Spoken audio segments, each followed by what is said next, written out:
Hello, this is Awkward Whisper. Today I will be reading stories from Scary Stories to Tell in the Dark. This one is a classic called The Hook. One summer night, a teenage boy was going out on a date with his new girlfriend. He picked her up at her house and they drove out to the edge of town. They parked the car in a sketchy spot that was well known by his. As they gazed out at the lights of the town, the boy put his arm around the girl and switched off the car radio so they could listen to some romantic music. He leaned over and the young couple began kissing and cuddling. Just as they were getting in the mood, music suddenly stopped, and a newsreader's voice came on the radio.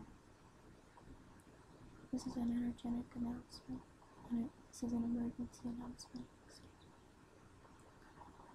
Earlier tonight, a crazed murderer escaped from the state mental asylum. Police are warning citizens to be on their guard since the patient is considered armed and dangerous. The insane killer is nicknamed the Hookman because after he lost his right hand in an accident, it was replaced with a steel hook. Everyone in the area should be on the lookout for a man fitting this description. If you see anything suspicious, you should report it to the police immediately. The girl became frightened and asked to be taken home. She knew that the state insane asylum was not far from the lover's land. She also worried that the remote area where they were parked was the perfect spot for a deranged madman to lurk. The boy was feeling brave and assured his girlfriend that they were perfectly safe. He locked all of the car doors and tried to kiss her again. The girl became frantic and pushed him away, insisting that they leave immediately. In a huff, the boy slammed the car into gear and spun its wheels as it pulled out of the parking space. On the way back to town, they both calmed down, but the girl still held on tightly to her boyfriend. When they pulled up outside the girl's house, the boy got out the car and walked around to open the door for his girlfriend. For a long time he stood there, staring at the door. At first the girl couldn't figure out what was wrong. Then she realized that her door was still locked. She smiled and unlocked it. Still, the boy just stood there. The girl was puzzled and rolled down her window. Then she saw that the boy was staring down at the door handle. Slowly she looked down herself and began to scream uncontrollably. There, hanging from the door handle, was a bloody stainless steel hook. That was the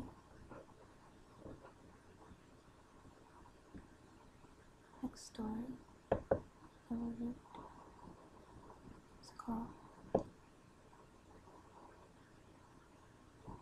Ivy.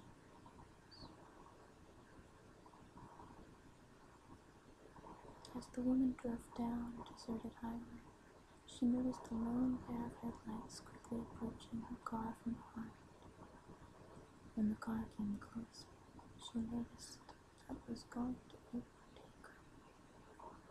The car drew up beside her, but then the driver suddenly swerved back behind her car. She started getting nervous and kept an eye on the strange car in her rearview mirror. It pulled up dangerously close to her near bumper. began flashing his high beams at her. The headlights dimmed for a moment, but then the high beams flashed again, and the car behind her surged forward. The car followed her, very close, and on tight curves, over needles, it would flash his high beams on and off. The frightened woman struggled to keep her eyes on the road and fought the urge to keep looking at the car behind her.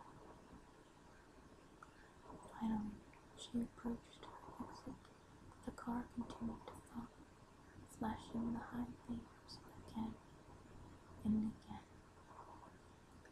The terrified woman took out her mobile phone and dialed 911. When the operator answered, the woman screamed into the phone, "A car is following me. He keeps tailgating and blinking his lights at me." The woman gave her address, and in a few moments she saw the red and blue lights of a police car in the distance. She breathed a sigh of relief as she pulled into the driveway, but suddenly the strange car pulled into the driveway behind her, began blinking its lights on and off like a maniac. The police car screeched to a halt in the woman's front lawn, and 2 police officers jumped out with their guns drawn. They pulled the man out of the strange car and forced him to lie face down in the road. Then they handcuffed him as he screamed, "There is someone in her car! There is someone in her car!" The 2 policemen suddenly pointed their guns in the woman's direction and fired. The woman screamed, but when she turned around she saw the bloody corpse of a murderer fall out of her back seat. There was a large butcher knife still clasped in his cold, dead hand. Police searched the back seat and found duct tape, a blindfold, and a pair of handcuffs lying there. The woman realized that the man in the strange car had been trying to save her. When the police released him, he explained that as he pulled up behind her car and his headlights lit up her back seat, he had seen a man with a butcher knife rising up behind her. Just as the madman was about to stab her, he flashed his high beams, and the figure crouched back down. "I flashed my high beams every time I saw him raise the knife," he said. That was high beams.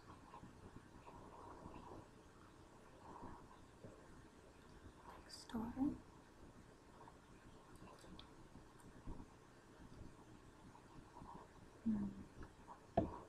Next, what shall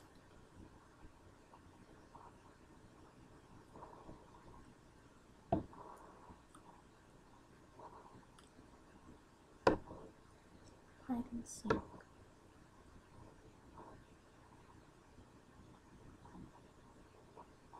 A young couple got married, and after the wedding, they had held a reception in the bride's grandmother's house. All their family and friends arrived, and they laughed, danced, and sang long into the night. After the wedding reception, the guests decided to play a game of hide and seek. The groom covered his eyes and began counting to 100, while his new bride and the other guests ran out of the room, looking for somewhere to hide. Eventually, the groom had found everyone except his beautiful bride. The other guests began calling out her name and searched everywhere for the young woman. They began to grow more and more uneasy, and they couldn't find any trace of her. Eventually, they gave up searching, and everybody assumed that the girl had run away and left her husband. As the weeks went by, the husband accepted that his beautiful bride must have had second thoughts about their marriage. he decided to forget about her and go on with his life. A few years later, a cleaning lady was dusting in the attic when she came across an old trunk. Out of curiosity, she opened it. Inside the trunk, she found the rotting corpse of a young woman still dressed in a bridal gown. There was a wedding ring on one bony finger. It was the missing bride. She must have hidden the trunk and accidentally locked herself inside. It was impossible to tell whether she had suffocated or starved to death, but her face was frozen in a silent scream.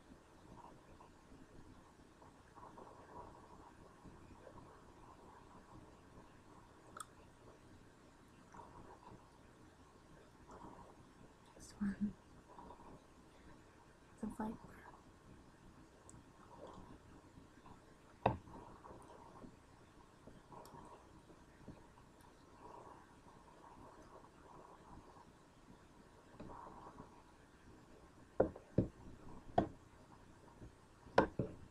This one's cut off.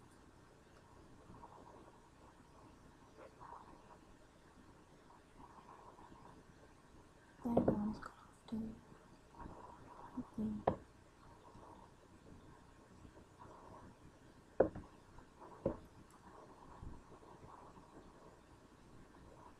Okay, we can't do that.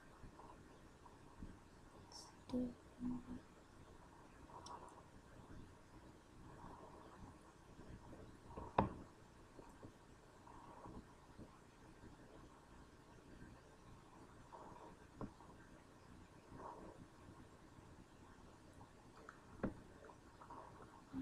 elevator lift. There was a young woman who had just started a new job in a large office building. She was walking to work one day when a long black hearse drove up slowly next to her, matching her pace. This made her nervous, and she anxiously watched it out of the corner of her eye. The driver leaned out to the window and called to her in a deep, booming voice. "Do you need a lift?"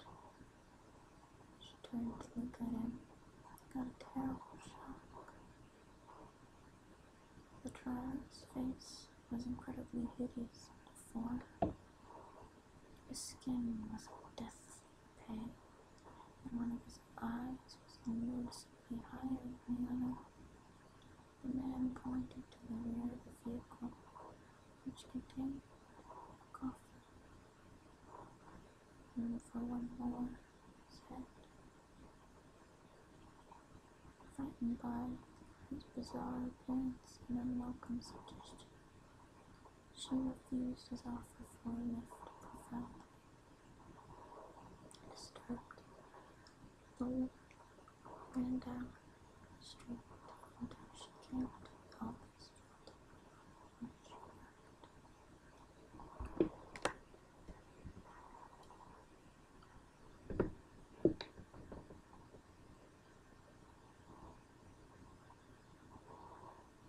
For the rest of the day, she couldn't stop thinking about the strange man in the hearse, and was glad when work finally was over.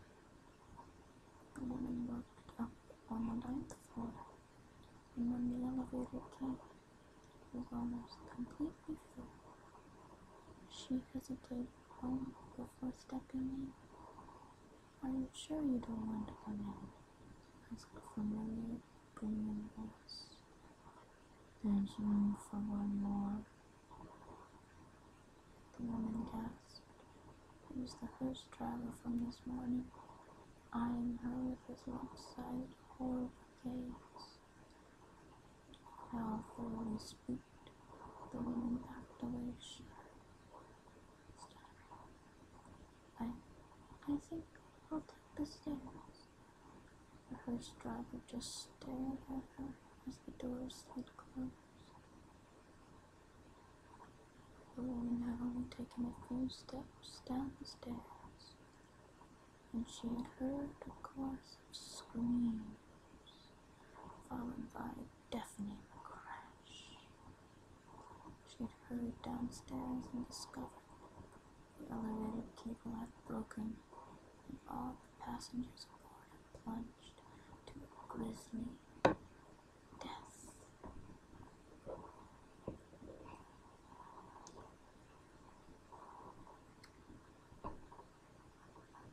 Next word.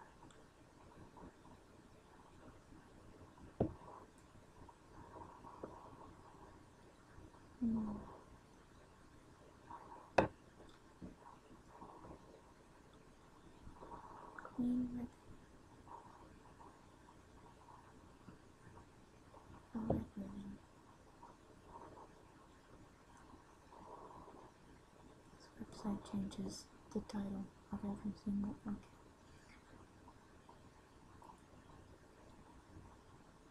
Okay.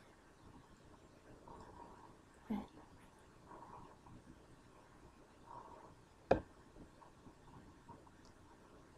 Bill whistled as he strolled through the park. He was on his way to meet his girlfriend, Sally. He could smell spring in the air. He jingled the engagement ring in his pocket and thought about asking Sally to marry him. Sally sat down on a park bench, and Bill kneeled down in front of her. Sally, Bill said, "You are the most beautiful girl I've ever met. I love you, and I want you to be my wife. Will you marry me?" Sally laughed and said, "Yes, will you marry me?" As Bill gazed lovingly at his bride-to-be, his eyes lingered on the red velvet ribbon Sally always wore around her neck. "Why do you always wear that red ribbon?" Bill asked. Sally said, "Bill, I must never take off my red ribbon." Bill smiled at Sally and left the ribbon alone. Bill and Sally were married that June. Bill found a lovely little house in a nice neighborhood, and they moved in. Bill bought Sally many party dresses, but Sally always wore her red ribbon with each outfit.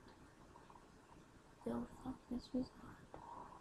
Sally just smiled and said, "I must never take off my red ribbon." After a few years, Sally found out she was going to have a baby. This news delighted Bill. Sally talked with the friends who had babies. Bill talked with his buddies who had children. They talked together late into the night about what they had learned from the boy. When the big day came, Sally said, "Please tell the doctor I must not take off my red ribbon." Bill was frustrated, but promised Sally that he would tell the doctor.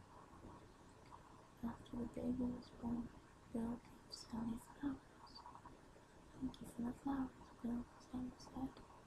"And thank you for telling the doctor I must not take off my red ribbon." Bill did not understand why the red ribbon was so important. "Do you want to hold little Billy?" Sally asked Bill.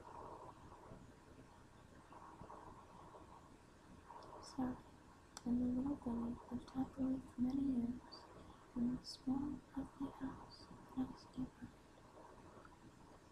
When little Bill was a baby, he would sometimes reach for the red ribbon around his mother's neck. Sally would gently take his little hands in hers and let him say, "Mommy must never ever take off her red ribbon." The red ribbon had frustrated Bill for a long time. He loved Sally with all his heart, but did not understand her need to wear the red ribbon. After many years, Bill had an idea. "Our anniversary is coming up. I will buy Sally a beautiful necklace. She will take off that old red ribbon so she can wear a beautiful necklace. Their anniversary came. Bill took Sally to a fancy restaurant overlooking Central Park. They had a delicious meal. Then Bill gave Sally a velvet box with a beautiful diamond necklace in it. She opened it, smiled, and tears came into her eyes. Bill put the necklace around her neck and started to take off the red ribbon. Sally stopped him. She said, "I must never take off my red ribbon." Bill sat back in his seat with a huff. He looked at Sally and shook his head. "I may never understand," Bill said. Sally gently placed the diamond necklace back in the velvet box and closed the lid. "It is lovely, Bill. I will treasure it always," she said. "But I must never take off my red ribbon." "Why?" Bill asked, as she had for so many years. Sally smiled sadly and shook her head. She did not answer her. Late that night, Bill was still awake. "I've loved Sally for more than 20 years, but she insists on wearing that horrible red ribbon around her neck. I think it's about time I found out why." Bill got out of the bed and walked down to Sally's side. Bill carefully pinched the ends of the bow on the ribbon and began to slowly pull on the ribbon. The bow became smaller and smaller. The loops of the bow pulled through. Only half a knot was left. Slid his finger under the half knot and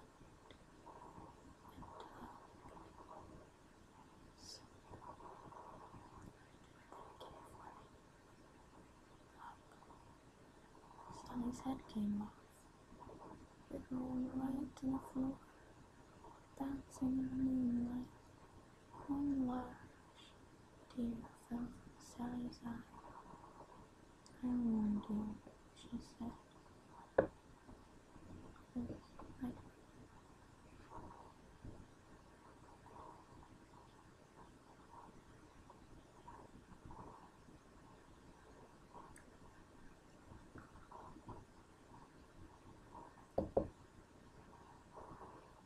The thing.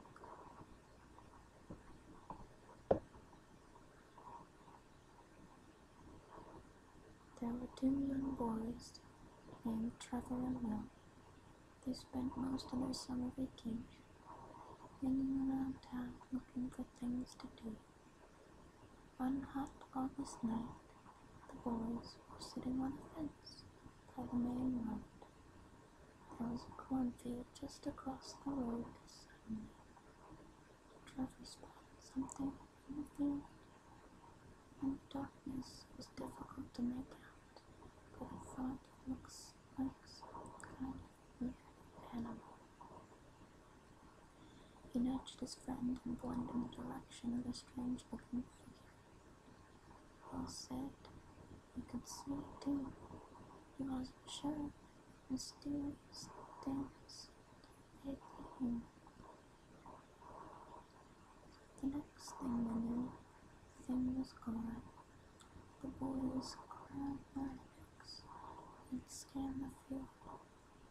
With their eyes, out of the blackness came the thing. It slowly walked over to the edge of the field before disappearing again. Trevor and Will looked at each other puzzled. "What was that?" asked Will. "I have no idea," replied Trevor. No sooner had he said than Trevor felt a clammy hand on his shoulder. He turned around and found himself staring directly into the face of the thing. He let out a yell of terror and smiled. letting the skin of the thing's face was coming off in places, revealing the bone underneath. For a moment, it just stared silently at Trevor with its dark, sunken eyes. Then it suddenly grabbed a hold of his arm. Trevor felt its fingernails dig into his flesh as he wriggled out of his grasp. The two boys leaped off the fence and ran down the road screaming in horror. They didn't stop running until they reached their homes. They tried to tell their parents and friends about the thing they had seen that night, but nobody believed them. Trevor woke up the next morning. The scratches on his arm were still there. After a few days, they got worse and worse. Trevor got sick and his parents told him to see a doctor. After examining his heart, the doctor told the boy he was infected and gave him some pills to take. Unfortunately, Trevor's condition got worse and worse. The infection spread to his entire arm, and it wasn't long before his flesh was rotting and falling off. He was taken to hospital, and no matter what the doctors did, no treatment seemed to work. The infection spread throughout his whole body. Trevor was confined to bed, started to waste away. It seemed like he was beyond help, and as the days went by, it steadily grew worse and worse. His anguished parents could only sit at his bedside and cry as they watched their beloved son slowly rotting away before their eyes. On the day that Trevor finally passed away, Bill came to the hospital to visit him. When the boy walked into the hospital room and saw Trevor lying in bed, he was horrified. His friend looked exactly like the thing.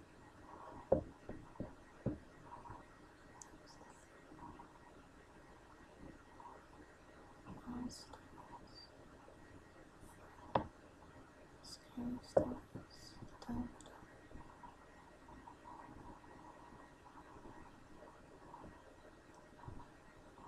A book. Oh yeah.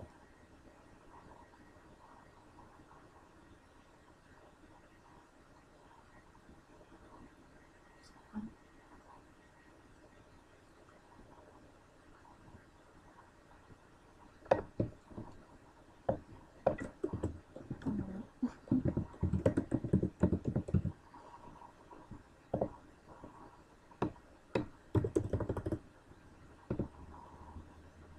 Book by Alvin Schwartz. Alvin Schwartz, that was his name. Anyway, good night, and